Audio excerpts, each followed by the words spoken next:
Well, welcome here to Cromwell Elementary School. We are here to sign a bill, and this is a bill that is going to really benefit the kids that are in this school right now. It's going to benefit our children. It's going to protect our county in the future from the impacts of climate change. And it's pretty clear that the waters are rising. This community has experienced that issue. That's why we're here. When they were doing some renovations on this school, the neighbors in these houses back here were complaining about the flooding, and it was getting worse with the amount of rain that we've been getting. And so our team at Bureau of Watershed Protection and Restoration came in, got together with the school, and I understand the students got involved as well. And now they have this beautiful stormwater retention basins, I guess they're called, the swale here, so that the water does not get to the homes and does not get into people's basements. But they also have an outdoor classroom for the kids and storyboards that explain all of this so that they will grow up and understand the work that was done here by us.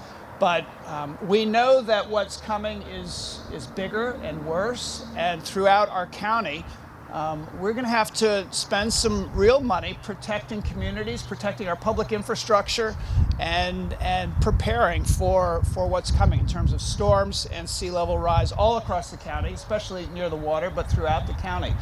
And so I want to thank our team.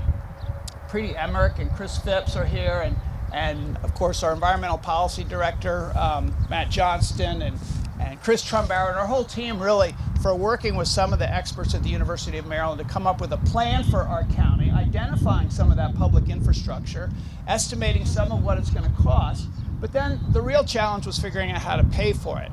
And we don't want to just assume that taxpayers will put this onto the tax bills, and it'll be in the general fund expenses and pay for these things as they come, because certain communities benefit from some projects. The private sector has facilities that they're trying to protect. We can actually, through a resilience authority, really get creative about the partnerships that will help pay for this. And it's not just going to be local dollars, it's going to be state dollars and federal dollars.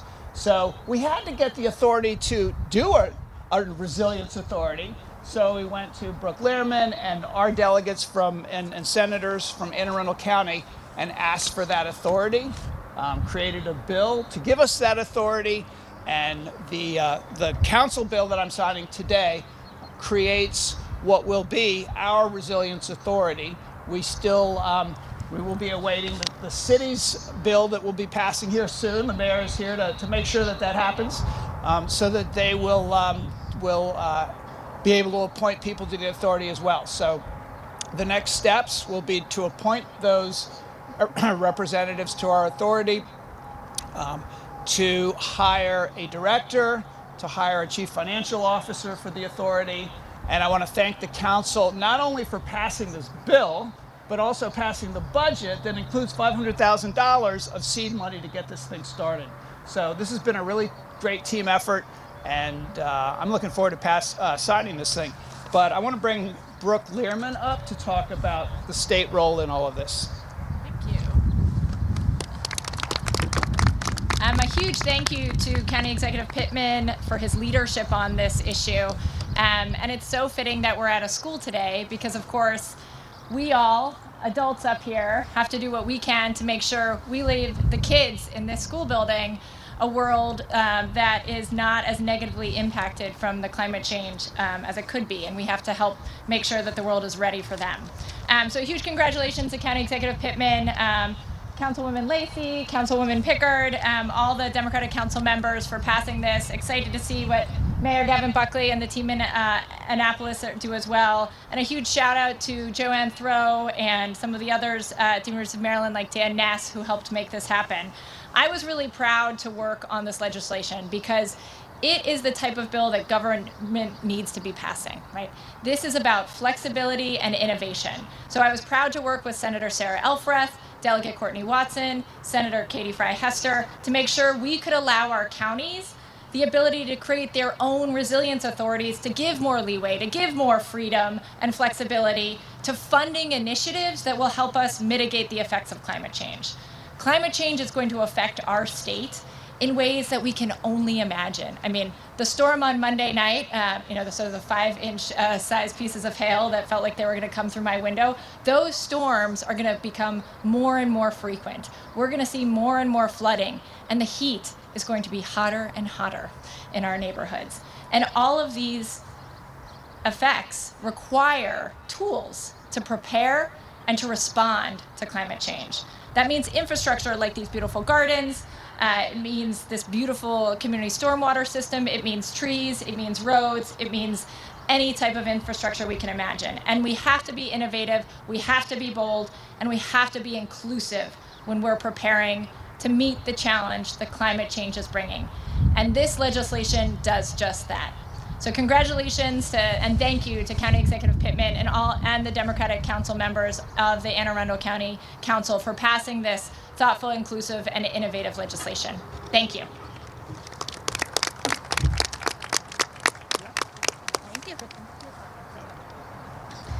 Good morning. I am County Council Chairwoman Sarah Lacey. I represent the district where George Cromwell Elementary School draws from, and as well as the northernmost and westernmost parts of the county. My children aren't growing up next to the water, and I think the water is the first thing that a lot of people think about when they think about resilience. How are we going to stop water? Well, there are a lot of other impacts of climate change, some of which Delegate Learman mentioned, but that's going to include the strong winds that come from the storms that we're getting. If you're in this west to east type of path, where we're going to need to be thinking about things like, how do we make our housing stock more resilient and in a fair way, because a lot of people are going to be impacted, and probably insurance won't be the way that we can all handle it in the future.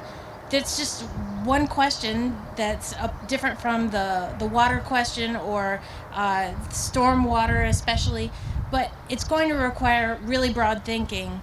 And the kinds of questions that our children are going to be asking 30 and 40 years from now are going to be about, what did you do back then to set up our ability to be resilient in the future? That's the question that I wanted to be able to answer, to say, we made the tools so that those tools could be used in the intervening time in decades so that they'd be available to make change for you. I want to be able to say I did everything that I could to help my children and my community, this whole community, have a legacy of resilience for the future. And I'm proud to have voted for this legislation. I'm more proud to have funded what this legislation will do, and I look forward to the results in the coming years. Thank you. Good afternoon. My name is Kristen Harbison. I'm the Political Director for Maryland League of Conservation Voters. We were honored to support this legislation in 2020, and I'm very grateful to be invited to be here with you all today. With more than 3,000 miles of waterfront and approximately 265,000 acres of land that are less than 5 feet above sea level, much of which is here in Anne Arundel County, Maryland's communities are among the most vulnerable in the nation to the effects of climate change and sea level rise. Many cities across the state are experiencing record levels of flooding, as we know, both from the devastating storms, but also from sunny day flooding. So even though we're here on such a beautiful afternoon today, that doesn't mean that climate change isn't with us. Baltimore City's nuisance flooding is some of the worst in the country, but they're not alone. Annapolis, Easton, and other cities and towns across the state are facing similar challenges. This is why the bill that was passed last year by the General Assembly, sponsored by Delegate Learman and Senator Sarah Elfreth, were so important. While our state has made significant strides towards addressing climate change and passing legislation to reduce our dependence on fossil fuels and to promote clean energy, that's only part of the problem. We must do everything we can to reduce our climate pollution in order to stave off the worsening effects of climate change, But our communities also need help right now to confront the current climate change challenges they're facing, and that's what this Resilience Authority allows them to do. We applaud the leadership of County Executive Pittman for his actions here today, for the County Council who passed this legislation in Anne County. We're looking forward to seeing it pass in the city of Annapolis and across the state to take advantage of this really important legislation and opportunity to address the effects of climate change in our communities where they need it most. Thank you very much.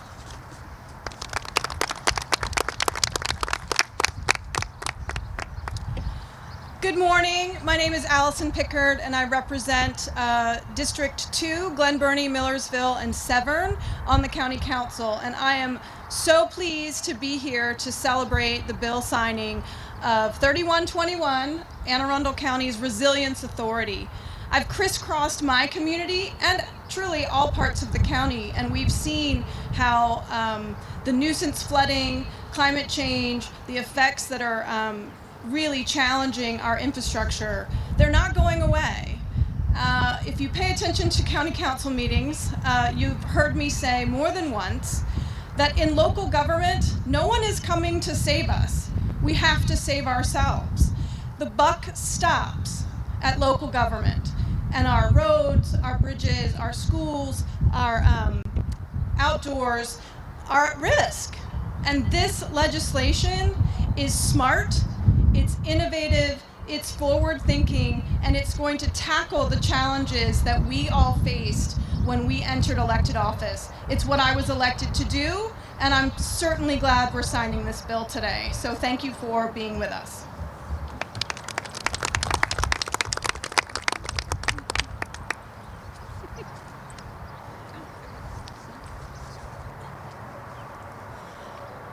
Good morning. I apologize for being a little late. I was finishing up my school teaching duties of the day, but that actually reminds me of who this is most important for.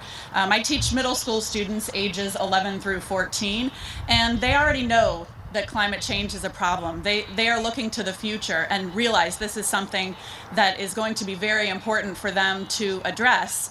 And so I'm very proud that we could take a step with this bill right now, so they aren't going to have to bear all of the burden of addressing the impacts of climate change. When I first heard about this bill and the idea of pulling together a resiliency authority that would basically allow us to draw in funds from other parts of the country, from grants, from national sources, I thought this is a no-brainer. I mean, really, it's hard for me to imagine how anyone could vote against this. This is a known problem. We're taking a solution.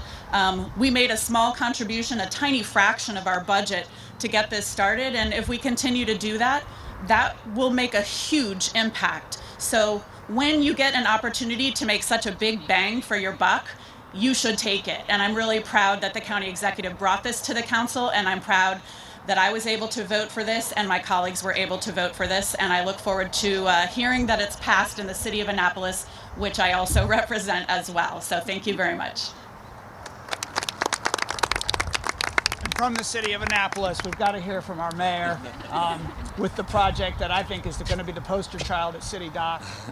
All right, so thank you. I'm Mayor Buckley, excited to be here on this day, and excited to be part of this team here that is leading the way in the state on resiliency. Resiliency means different things to different places. In the city of Annapolis, the state capital and the county seat for Anne Arundel, it means sunny day flooding. That costs the businesses millions and millions of dollars every year. In California, it means drought and fires. In this school right here, it means stormwater flooding that affects the surrounding houses and affects the school children on their way to school. So I'm proud that we are leading the way to come up with a way to finance the task that's ahead of us. We know the magnitude of sea level rise and the problem that that's going to cause on our infrastructure has to be financed some way. It can't just come directly from the local taxpayer. So thank you to all of our partners here for making sure that we have another tool in our toolbox to be ahead of the rest of the country in tackling sea level rise and climate change. I'm proud to be part of this team. Thank you for all you are doing to help the city of Annapolis and Anne Arundel County. Thank you. Okay. We got to build a sign. Want to come on over here?